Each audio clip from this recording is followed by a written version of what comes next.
The engagement contract landed on the polished mahogany table with a sharp slap. "You'll sign today," my father said without looking at me. "The guests have already been invited. There will be no more embarrassment." Across from me, Evelyn Hart sat in an ivory dress, fingers folded gracefully in her lap. To everyone else, she looked composed. Only I noticed how tightly she pressed her thumbnail into her palm. Her brother, Victor, leaned against the window with a satisfied smile. He finally understands his place. My mother sighed dramatically. "Ryan, you've always been stubborn. Stop making this difficult." The room smelled of expensive tea and fresh lilies. The same smell, the same room, the same words. Every heartbeat echoed inside my skull. I had heard them before. Not in a dream, not in imagination. I had lived this exact afternoon. I remembered signing. I remembered the applause. I remembered believing sacrifice could become love. I remembered dying alone. The memories crashed into me like shattered glass. 3 years after this engagement, Hart Group would absorb my family's manufacturing company. Everyone would praise the marriage as a perfect alliance. 6 months later, anonymous reports would accuse me of financial fraud. Every document had carried my signature. Every decision had supposedly been mine. Even I had believed it at first. Until prison. Until father's sudden heart attack. Until mother refused to visit. Until Victor quietly became chairman. Until Evelyn looked at me through prison glass and whispered, "I'm sorry." Not, "I believe you." Not, "I'll help you." Only, "I'm sorry." A week after my release, a speeding truck ended everything. Darkness. Then, this room. This day. This choice. "Ryan." Father's impatient voice dragged me back. "The contract." He pushed the pen toward me. In my previous life, my hands had trembled because I wanted approval. Now they were perfectly steady. I looked at every face. Father, mother, Victor, Evelyn. No one knew. No one knew I had already watched this future consume all of us. I stood. The chair scraped loudly against the marble floor. "I'm refusing the engagement." Silence. Absolute silence. Mother blinked. "What?" "I won't marry Evelyn." Father slowly removed his glasses. "You've lost your mind." "I've made my decision." Victor laughed, playing hard to get. I met his eyes. "No." His smile faded. "I'm walking away." Father slammed both palms onto the table. "Do you understand what this alliance means?" "I do." "You'll destroy everything we've built." "No." I looked directly at him. "I'm refusing to destroy it myself." His face darkened. "What nonsense are you talking about?" I picked up the contract. Everyone watched. Instead of signing, I tore it neatly in half. The sound seemed impossibly loud. Then again, and again, tiny white pieces floated across the room like snow. Mother gasped. Father's face turned crimson. Victor stepped forward. "You arrogant." Evelyn suddenly raised a hand. "Victor." He stopped. For the first time since entering the room, she looked directly into my eyes. Not angry, confused, searching, as if she sensed something had changed. "Ryan." Her voice was barely audible. "Why?" "Because in another life, I buried everyone I loved while protecting people who never protected me. Because I spent years trying to prove my innocence after trusting the wrong family. Because your silence hurt more than your betrayal. But I couldn't say any of that. Instead, I don't love you." A lie. Perhaps the last kindness I could still offer. Pain flickered across her face before she lowered her eyes. Father pointed toward the door. "Get out." I bowed slightly. "As you wish." For the first time in 2 lives, I walked away before they could sacrifice me. Behind me, shouting erupted. My mother's cries. Victor's accusations. Father ordering security. Only one voice remained silent. Evelyn's. The elevator doors closed. My reflection stared back at me. I looked older than 29. Not because of wrinkles. Because memory carried weight no mirror could measure. My phone vibrated. Unknown number. I answered. "Hello." Static. Then an elderly man's calm voice. "So." A pause. "You remembered." The call ended. I stared at the blank screen. How could anyone know? Rain poured across the city as I stepped outside the building. In my previous life, I had rushed back inside after Father threatened to disinherit me. This time, I kept walking. Every drop felt real. Every breath felt borrowed. A black sedan rolled to the curb beside me. The rear window lowered. An old man with silver hair smiled faintly. "Mr. Ryan Lawson, I don't believe we've met." "We haven't." He opened the car door. "But if my calculations are correct, His eyes lingered on mine. You've already met tomorrow. A chill traveled through my spine. I did not enter the car immediately. The rain soaked my shirt within seconds, but I barely noticed. The old man waited with impossible patience, one hand resting on an ebony cane. You seem to know more about me than you should. I know enough. And who are you? My name is Arthur Rowan. The name struck no memory. Not from my first life. Not from the files I had read in prison. Not from business magazines. Nothing. I don't know you. Arthur nodded as though expecting that answer. No. In the life you remember, we never met. My pulse quickened. He had said it plainly. The life you remember. No guesses. No tricks. He knew. I slid into the sedan. The door closed behind me with a muted click, shutting out the rain. The driver pulled away without being told. For several moments, neither of us spoke. The city lights streaked across the windows like fading memories. Finally, I broke the silence. How?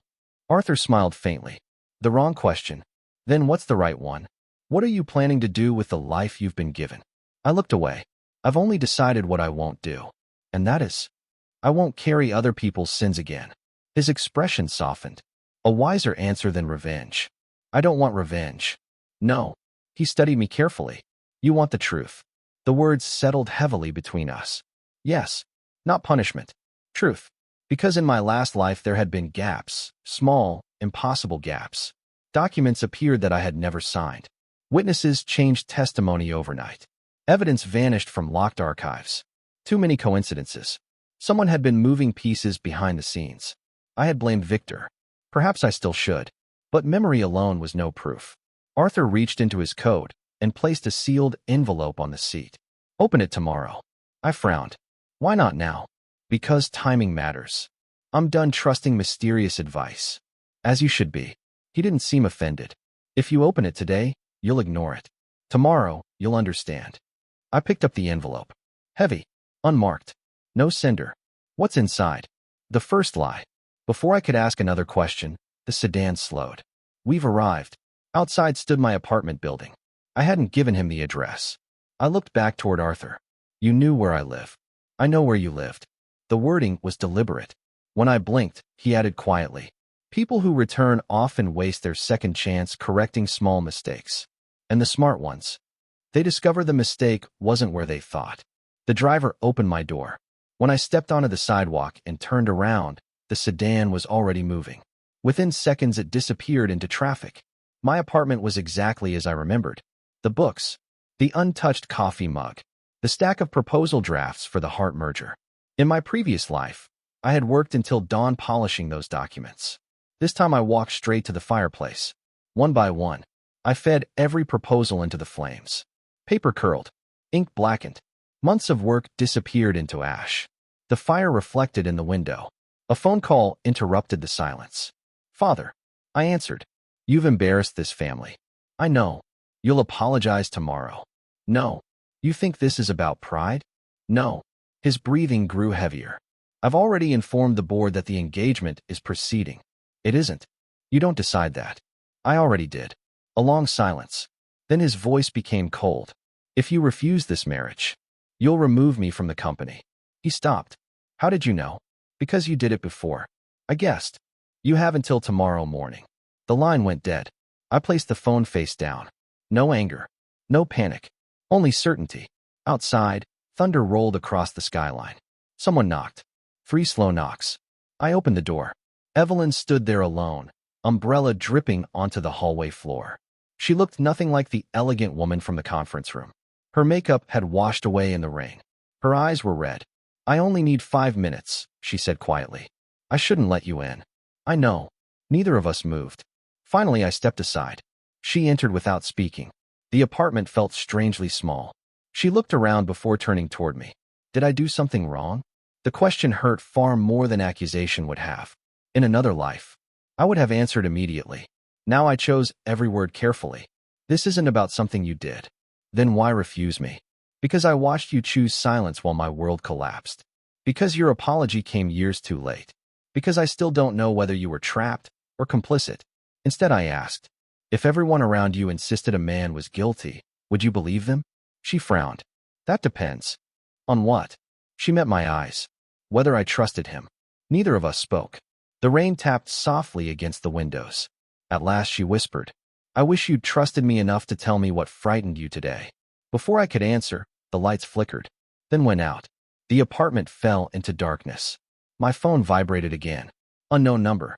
A single message appeared on the screen. "Don't let her see the envelope. She's already being watched." I slowly looked up. Someone was standing outside my rain-streaked window, watching us. The silhouette outside my apartment window did not move. Neither did I. Evelyn noticed my attention shift and turned toward the glass.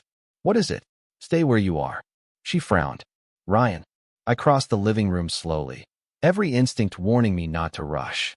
The power outage had turned the apartment into a reflection of the storm outside. Lightning flashed, briefly illuminating the figure beyond the rain-soaked window. A man, dark jacket, cap pulled low. The moment he realized I had seen him, he stepped backward and disappeared into the darkness. I reached the window and pulled the curtain aside. Nothing, only rain. Evelyn joined me. Was someone there? "I think so." "You think?" I only caught a glimpse. That wasn't entirely true. I had seen enough to recognize the posture. Not the face. The way he stood, hands behind his back, perfectly still. Someone trained to observe without drawing attention. Another memory surfaced. Outside the courthouse in my previous life. The same posture, the same stillness. Had he been there then too?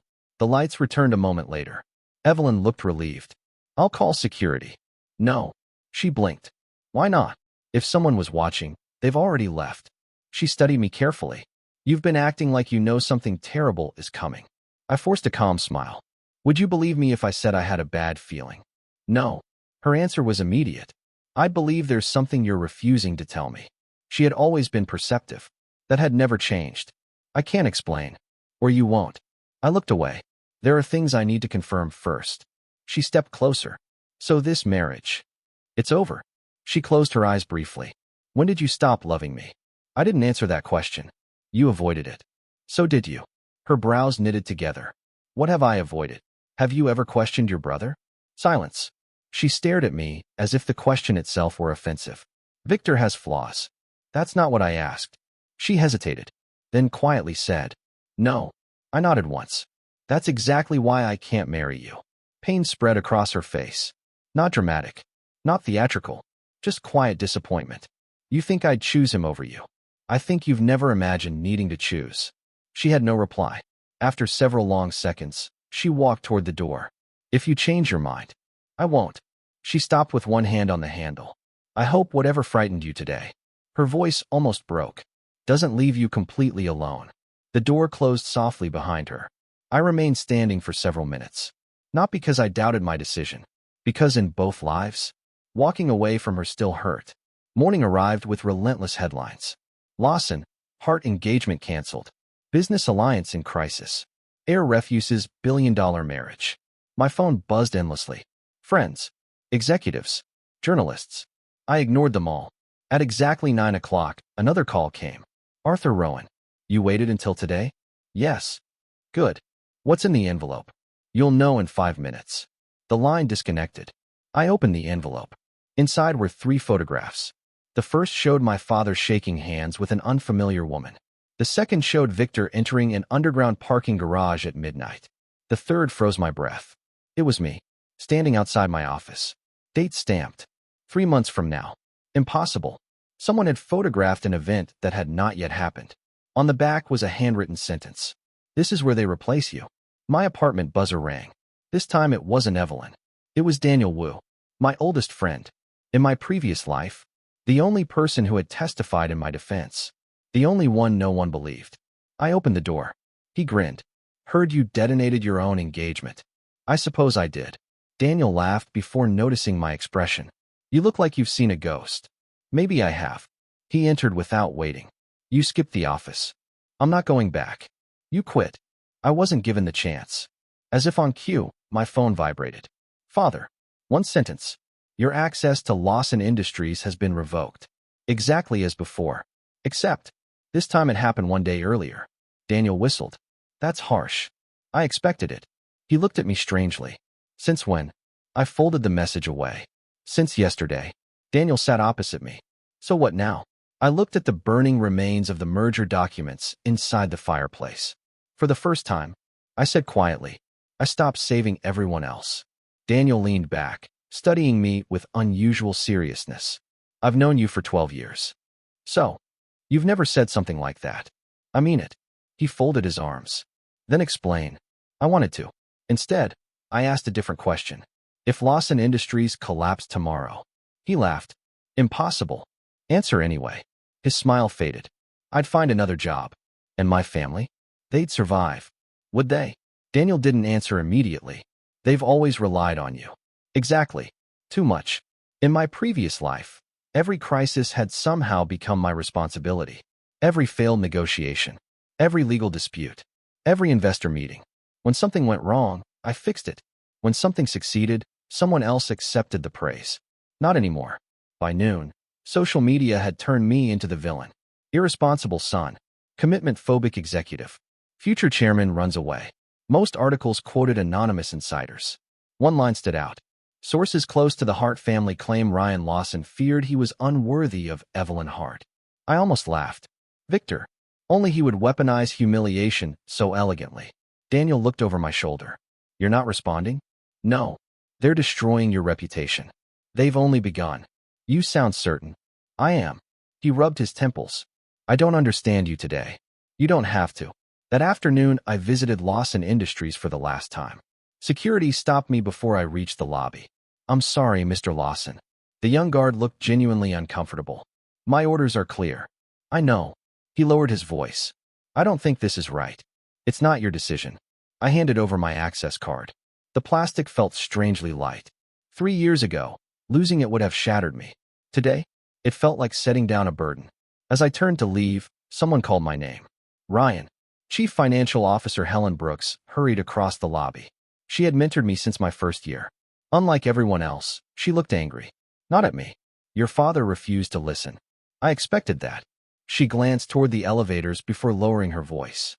Don't sign anything they send you. A cold sensation spread through my chest. What makes you think they will? They're preparing emergency authorization documents. Just like before. Except last time. No one warned me. Helen squeezed my arm. I can't say more. Why? Because someone inside this company is removing records.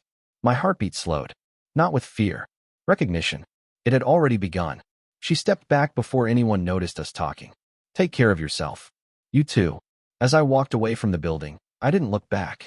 Across the street, a black SUV sat parked beneath a row of trees. Its windows were tinted. The engine idled quietly. The driver's door never opened. But I knew. Someone inside was watching. Again. That evening Arthur called once more. Did Helen speak to you? I stopped walking. How do you know Helen? I know many people. Answer the question. I already did. His calm voice was infuriating. You're being manipulated into chasing the wrong enemy. I thought Victor framed me. You still do. Didn't he? Arthur remained silent for several seconds. Finally he said, Victor is dangerous. But dangerous men are often useful tools. The words echoed in my mind. Useful tools. If Victor isn't the one moving the pieces, then who is? Arthur answered with another question. Who benefited after everyone else lost? Before I could reply, the call ended. I stood alone beneath the fading evening sky, replaying every memory from my previous life. Father had lost the company. Mother had lost her health.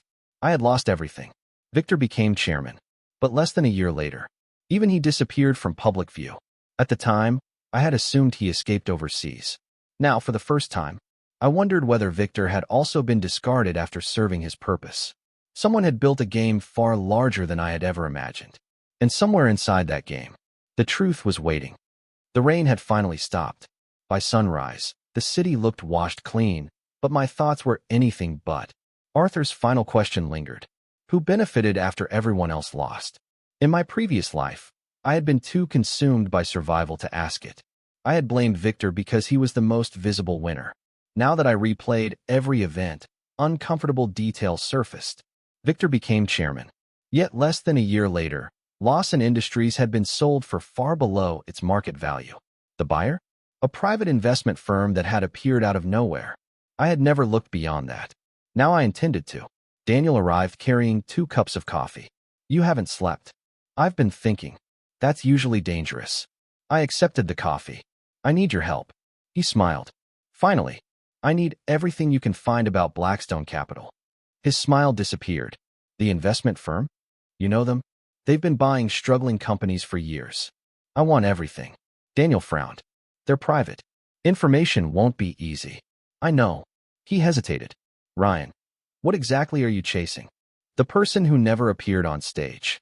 By afternoon, Daniel had filled my dining table with newspaper clippings, financial reports, and acquisition records. The pattern emerged slowly. Company after company. Different industries. Different cities. The same sequence. Internal conflict. Executive scandal. Falling stock prices. Emergency acquisition. Blackstone Capital purchased the company. Every time, my fingers tightened around a report. They don't create disasters. Daniel murmured. They wait for them. I shook my head. No. I pointed at several highlighted dates. They arrive before the disasters. Daniel leaned closer. His eyes widened. They already owned shares. Exactly. Not opportunists. Architects. A knock interrupted us. Neither of us had invited anyone. Daniel looked through the peephole. Evelyn. I hadn't expected her again. When I opened the door, she held a leather folder against her chest. I won't stay long. Daniel glanced between us. I'll make myself scarce. He disappeared into the kitchen. Evelyn entered quietly. You've been avoiding my calls. I know. She placed the folder on the table. I wasn't supposed to see this. Inside were photocopies of internal Heart Group emails. One sentence immediately caught my attention. Ensure Lawson signs before restructuring begins. The email was dated 2 months before my engagement. Another message followed. Victor has secured Ryan's cooperation through the marriage arrangement. My chest tightened. So, Evelyn whispered, they were planning something before we were engaged. I looked up. Did you know? No. Her answer came so quickly that I believed it. She sat down heavily. I thought our families were combining because. She stopped. Because we chose each other. Silence settled between us. For the first time since returning, I saw genuine confusion instead of certainty. She looked betrayed too. Not by me. By the people she trusted. I stole these copies. You took a huge risk. I needed to know why you looked at me like. She struggled to finish. Like you were saying goodbye. I couldn't answer. Not truthfully. Daniel returned from the kitchen carrying 3 cups of tea. He froze when he saw the documents. What are those? Evidence. He skimmed the pages. His expression darkened. This isn't enough. I know. It suggests manipulation. It doesn't prove it. Evelyn looked between us. Then what do we do? Before I could answer, my phone rang. Helen Brooks. I answered immediately. Ryan. Her breathing sounded rushed. They're shredding records. What? Accounting archives. When? Right now. The call abruptly disconnected. Daniel was already grabbing his keys. We're going. I stood. No. Both of them stared at me. No. If we rush over there. I folded the emails carefully. They'll simply destroy the rest. So we do nothing? We watch. Daniel looked frustrated. This is evidence. It's bait. Evelyn slowly nodded. They want someone to interfere. I looked at her in surprise. She understood. Someone inside wanted us reacting emotionally. Not strategically. For once. I refused to play the role they expected. An hour later, every business news outlet reported a small electrical fire inside Lawson Industries' archive room. Minimal damage. Routine investigation. The official explanation arrived too quickly. Too neatly. Daniel exhaled slowly. They planned the story. Yes. If we'd gone, we would have been standing inside that building, watching evidence burn, perhaps being blamed for it. The realization left the room eerily silent. Night settled over the city. No one spoke for several minutes. Finally, Evelyn broke the silence. I don't think I know my own family. I met her eyes. Neither do I. She laughed bitterly. That's not comforting. It wasn't meant to be. She leaned back, exhausted. My father never involved me in business. That may have protected you. Or kept me ignorant. Neither of us argued. Daniel closed his laptop. I found something. He turned the screen toward us. An executive profile. Michael Voss. Managing partner. Blackstone Capital. The photograph stopped my breathing. Not because I recognized him. Because I recognized where I had seen him. Outside the courthouse. Standing motionless. Hands behind his back. The same posture. The same man watching my apartment. Daniel frowned. You know him? I've seen him before. When? I hesitated. I can't explain. Not yet. A soft knock came at the apartment door. Too soft to be accidental. Daniel looked through the peephole. No one's there. He opened it cautiously. The hallway was empty. Only a small package rested on the floor. No address. No name. Inside was a single flash drive, along with a handwritten note. People remember documents. They forget voices. Daniel plugged the drive into his laptop. Several audio recordings appeared. Dates. Meeting numbers. No descriptions. I clicked the oldest file. Static. Then voices. Father. Victor. Another unfamiliar man. Ryan signs everything without reading. Victor laughed quietly. He trusts family. The unfamiliar voice replied. Then keep him trusting. Another recording. Father again. If he refuses, we'll isolate him. Victor asked. And Evelyn? She doesn't need to know. The room fell silent. Evelyn covered her mouth. Tears gathered in her eyes. They used me. No one answered. Because there was nothing to say, the recordings continued. Meeting after meeting. Financial restructuring. Asset transfers. Emergency authorizations. Then, a final recording. The unfamiliar voice spoke clearly. When Lawson collapses, heart becomes vulnerable. Father sounded alarmed. I thought our agreement. There was never an agreement. The recording ended abruptly. Daniel whispered. They were tricked too. I closed my eyes. Arthur had been right. Victor was dangerous. But he wasn't the mastermind. He had been manipulated alongside everyone else. My phone vibrated. Arthur, I assume you've listened. You planned this. I preserved it. Who sent the drive? Someone whose conscience survived. I need names. You need patience. I'm done waiting. No. His voice remained calm. You've waited one lifetime. Another few days won't kill you. The sentence struck me harder than he could possibly know. Another lifetime. He knew. Again. Who are you? A long pause. Then, for the first time, Arthur sounded tired. A man who failed to stop this once. The line disconnected. I stood motionless. Daniel looked at me. What did he say? I answered honestly. Less than I wanted. But enough. Outside the window, the city's lights stretched into the distance. For the first time since returning, I wasn't chasing shadows. I had evidence. I had allies.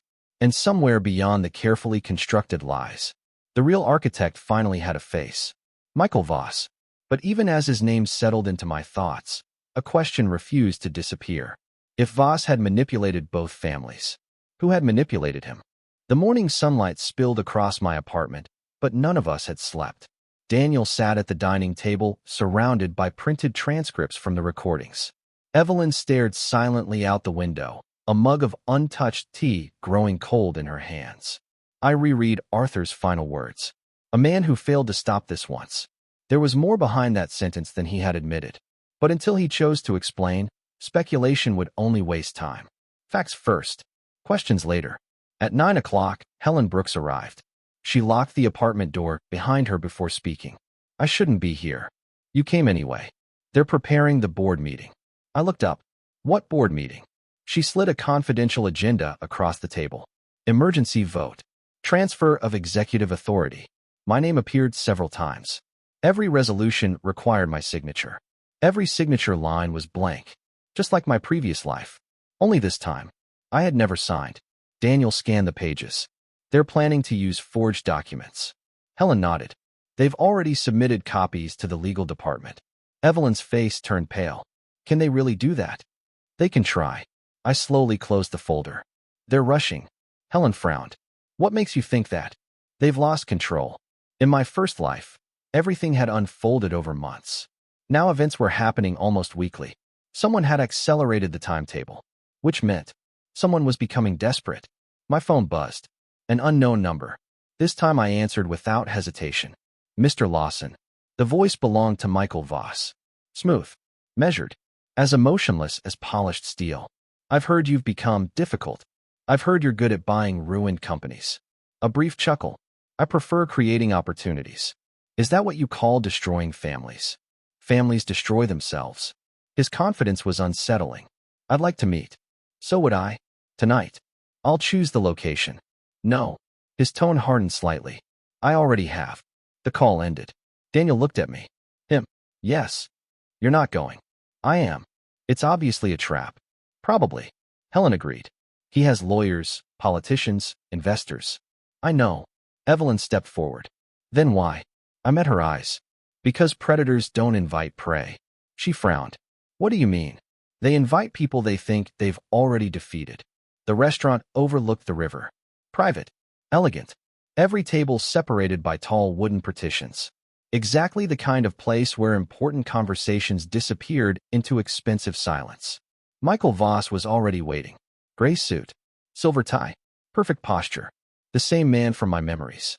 He stood politely as I approached. Mr. Lawson. Mr. Voss. No security? I didn't bring any. He smiled. Confident. No. I sat opposite him. Curious. Wine was poured. Neither of us touched it. For several moments we simply studied each other. Finally he spoke. You've changed. I've grown up. In a single day? I smiled faintly. You'd be surprised what one day can do. Something flickered behind his calm expression. Interest. Perhaps suspicion. I've reviewed your history. I'm sure you have. You've become unpredictable. That worries you. It fascinates me. He folded his hands. Ryan. He said my name with deliberate familiarity. You were never meant to become important. I remained silent. You were useful. There it is. His eyebrow lifted. There what is? The truth. He tilted his head slightly. You've stopped asking whether you were betrayed. And started asking why. A genuine smile appeared. The right question. He reached into his briefcase and removed a thin folder. Inside were photographs. Not of companies. Of people. My father. Victor. Helen. Daniel. Evelyn. Even Arthur. Each picture carried handwritten notes. Observation dates. Locations. Schedules. My stomach tightened. You've been watching all of us. For years. Why show me? Because none of them matter. He tapped one final photograph. Mine. They were simply paths leading to you. I kept my expression neutral, though every instinct urged me to stand and walk away. What exactly do you want? Michael closed the folder. A partnership. I laughed. It surprised even me. You framed me in one life. I caught myself before saying too much. And now you want to work together? His eyes narrowed almost imperceptibly. One life. I smiled. Figure of speech. He watched me for several seconds. You have remarkable self-control. So do you. He leaned back. I don't need Lawson Industries. I know. I don't need Hart Group. I know. What I need. His voice softened. Is someone capable of earning absolute trust. The words made my blood run cold. Not because of what he said. Because I finally understood his method. He never built companies. He built trust. Then sold betrayal. Every acquisition. Every collapse. Every forged signature. Someone inside had always been the trusted one. The one willing to sacrifice himself for everyone else. Someone exactly like the man I used to be. You chose me long before the engagement. He smiled. Now you're beginning to understand. I was never the target. No. You were shaping me. Yes. The simplicity of his answer was horrifying. I stood. Our conversation is over. It doesn't have to be. You've mistaken me for someone else. No. His smile faded for the first time. I've mistaken you for the man you used to be. I looked directly into his eyes. That man died. Without another word, I walked away. He didn't stop me. He didn't threaten me. That frightened me more than if he had. Outside, Daniel waited across the street. Well, he admitted enough. Recorded? I nodded, holding up the tiny recorder hidden beneath my jacket. Daniel exhaled with relief. We've got him. I wasn't so certain. No. What? We've got arrogance. He frowned. That's not the same thing. The next morning, the emergency board meeting began. For the first time since being removed from the company, I entered Lawson Industries through the front doors. No one stopped me. No one expected me. The conference room fell silent. Father rose abruptly. What are you doing here? I came to watch. You have no authority. I don't need any. Victor glared at me. You've already abandoned this company. I stopped protecting it. The distinction mattered. Helen quietly distributed sealed envelopes to every board member. What is this? One director opened his copy. His face drained of color. Inside were transcripts, audio recordings, copies of the internal emails, financial timelines, forgery comparisons, evidence, not accusations, evidence. Murmurs spread around the room. Victor snatched a file from the table. This is fabricated. Helen calmly replied. Our forensic examiner disagrees. Another board member looked toward Father. Did you know about this? He couldn't answer. Because for the first time, He genuinely didn't know. The room descended into chaos. Voices overlapped. Directors demanded explanations. Lawyers requested adjournments. Someone called compliance. Someone else contacted regulators. I remained near the door, watching, saying nothing, just as I had promised myself. Consequences belong to those who created them, not to me. As security officers entered the conference room, Victor looked at me with disbelief. You planned this. I shook my head. No. I stopped preventing it. His shoulders slowly slumped. For the first time, I saw fear instead of confidence. Not fear of prison. Fear of realizing he had never been in control. Across the room, Father's hands trembled as investigators requested every financial record from the past 4 years. The empire he had spent decades building wasn't collapsing because I attacked it. It was collapsing because the lies holding it together could no longer survive the truth. Outside the conference room, my phone vibrated. A single message from Arthur appeared. One final truth remains. Come alone. The message contained only an address. No explanation. No time. Just a quiet street on the outskirts of the city. I drove there alone. Arthur had asked for that much. For the first time since this second life began, I wasn't following clues out of desperation. I was following them because I had finally earned the right to know. The address led to an old library. It had closed years ago.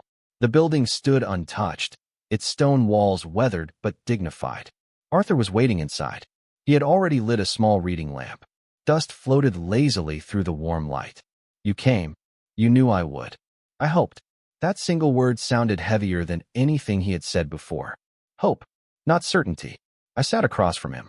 No riddles today. No. He nodded slowly. You deserve answers. For a long moment, he simply looked at me. Then he placed an old photograph on the table. There were 3 young men in it. Arthur, my father, and Michael Voss, all smiling. Friends. My breath caught. They knew each other. Arthur closed his eyes. We built our first company together. He began quietly. When we were young, your father believed business should create stability. And Michael? He believed trust was the most profitable commodity in the world. Arthur's voice carried unmistakable regret. I admired his intelligence. You helped him. I did. The admission came without excuse. We built systems investors praised. He paused. Then I discovered he had been engineering corporate collapses from the beginning. So you left. I tried. Arthur looked away. People like Michael don't accept resignation. The room became very still. He destroyed everything I had. My family. My reputation. My company. His tired eyes met mine. And I let him continue. You could have exposed him. I lacked proof. So you waited. I spent decades gathering evidence. Arthur gave a sad smile. Too slowly. I understood then. He hadn't been manipulating me. He had been trying to prevent another version of his own failure. I wasn't the first. No. How many? He hesitated. Too many. Silence settled between us. Neither of us spoke for several minutes. Some tragedies become so large that numbers stop meaning anything. Arthur unlocked a metal cabinet. Inside were dozens of neatly labeled files. Each represented a ruined company. Broken partnerships. Destroyed families. Lives rebuilt from nothing. Michael Voss's empire wasn't based on innovation. It was built from carefully manufactured distrust. Arthur handed me the final file. This one belongs to you. I opened it. Every forged document. Every altered signature. Every payment trail. Every secret transfer. Evidence stronger than anything we'd already uncovered. This could destroy him. Arthur nodded. It will. Why didn't you release it earlier? Because one witness was missing. I frowned. What witness? He looked directly at me. You. I died. The words escaped before I could stop them. Arthur did not react with surprise. I know.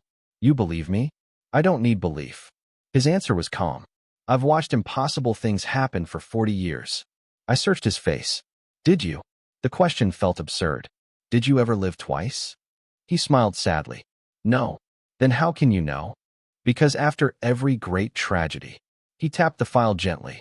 Someone remembers more than they should. A chill spread through me. What does that mean? I don't know. His honesty was strangely comforting. I only know that history sometimes grants one person the chance to refuse becoming its victim. Before leaving, Arthur placed a small key into my hand. What's this? A safety deposit box. What's inside? My final insurance policy. You trust me with it? I trust the man who chose to walk away instead of seeking revenge. For the first time since my return, someone trusted me without asking me to sacrifice myself. That realization weighed more than the key itself. 3 days later, regulators announced a formal investigation into Blackstone Capital. News channels covered the story nonstop.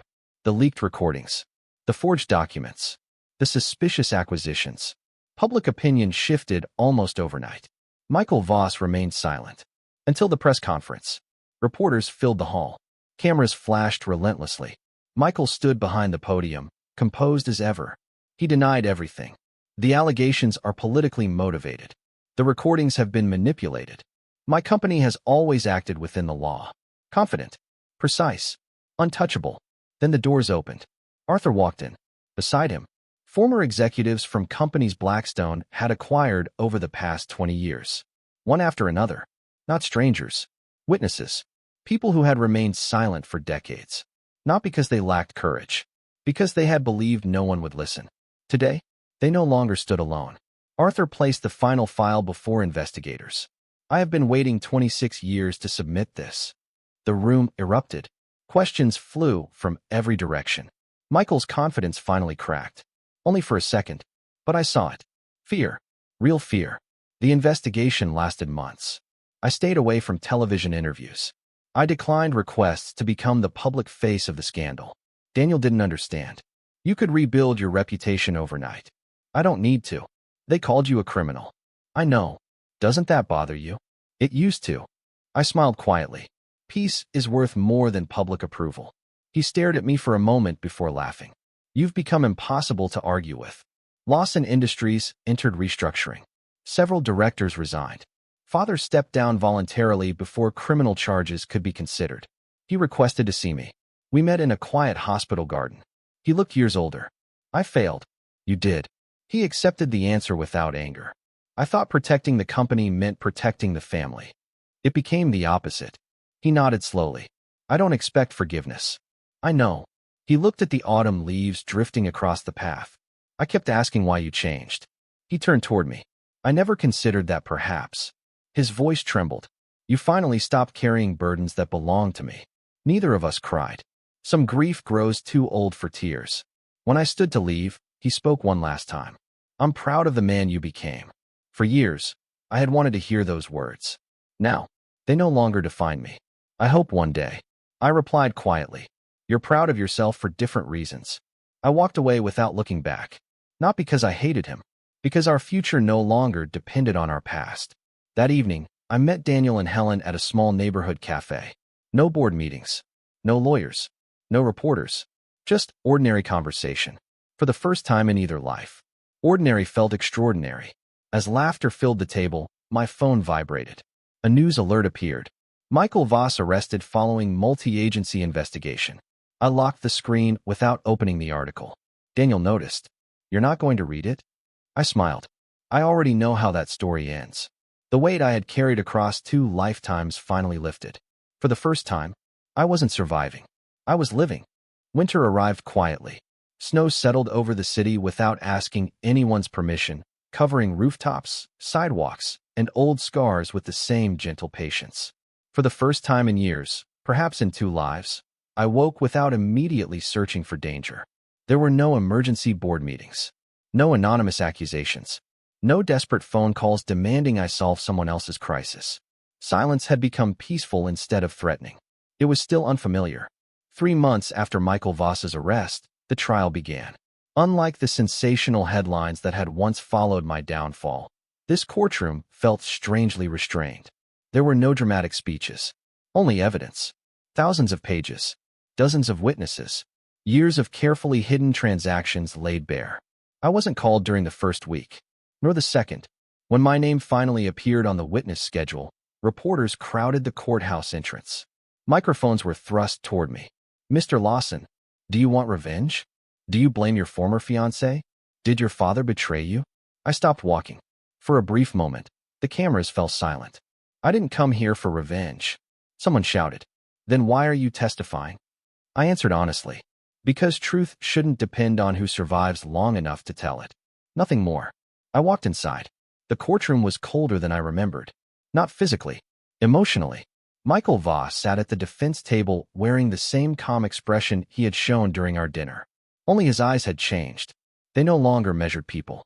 They searched for exits. The prosecutor nodded toward me. Mr. Lawson, please describe your role in Lawson Industries. I did. Then came the difficult questions. The forged signatures. The manipulated mergers. The recordings. I answered each one without embellishment. Facts. Only facts. When the prosecutor finished, Michael's attorney stood. Mr. Lawson. He smiled politely. Isn't it true you were removed from your company after refusing an engagement arranged for business purposes? Yes. So you had personal reasons to resent those involved. I had personal reasons to leave. Isn't resentment the same thing? No. The lawyer paused. What's the difference?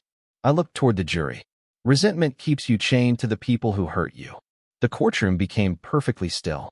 Leaving doesn't. The attorney lowered his notes. He asked no further questions. During a recess, I stepped into the courthouse corridor. Someone called my name softly. Ryan. I turned. Evelyn stood several steps away. Months had changed her. Not her appearance. Her posture. She no longer carried herself like someone trying to satisfy everyone around her. She looked lighter. I wasn't sure you'd speak to me. I will. She smiled faintly. Thank you. We walked toward a quiet balcony overlooking the courthouse gardens. Snowflakes drifted lazily through the cold air. I testified yesterday. I heard. I told them everything I knew. I expected you would. She looked down at her hands. For a long time. She hesitated. I kept asking whether you ever loved me. I smiled sadly. That was never the real question. No. She nodded. It wasn't. The real question was whether we trusted each other enough. A tear escaped despite her effort to hide it. I failed. We both did. She looked surprised. You pushed me away. I was afraid. And I chose certainty instead of asking why. Neither of us defended ourselves. Neither of us searched for excuses. Sometimes maturity meant accepting that two decent people could still lose each other. I don't expect another chance. You shouldn't. She nodded again. I know. Then, after a long silence, she smiled. But I'm grateful we finally spoke honestly. So am I. We shook hands. No promises. No romance. No impossible reunion. Just two people finally releasing the weight of unfinished words. As she walked away, I realized something unexpected. The ache was gone. Not because I had stopped caring. Because I had stopped carrying regret. Spring returned to the city almost a year after the day I had refused the marriage. The trial ended with guilty verdicts on multiple counts. Michael Voss received a sentence that ensured he would never again build an empire from other people's trust. Blackstone Capital was dissolved. Its remaining assets were seized and distributed through years of legal proceedings. Justice, I learned, was rarely dramatic. It was meticulous, patient, unavoidable. Arthur visited me one final time. We met beneath the same old tree outside the abandoned library. He looked more tired than before. Age seemed to have caught up with him all at once.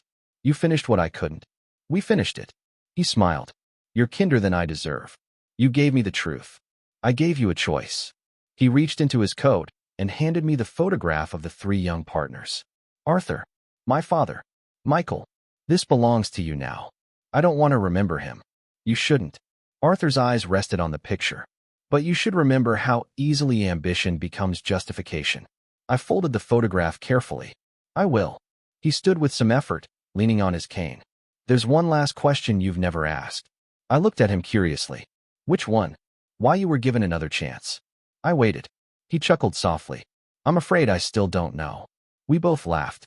For the first time, the mystery no longer demanded an answer. Some gifts didn't come with explanations. Only responsibilities. Months later, Daniel convinced me to invest in a small manufacturing startup founded by engineers who had lost their jobs during the investigations. Helen joined us as financial director. The office was tiny. The furniture mismatched. The coffee terrible. It was perfect.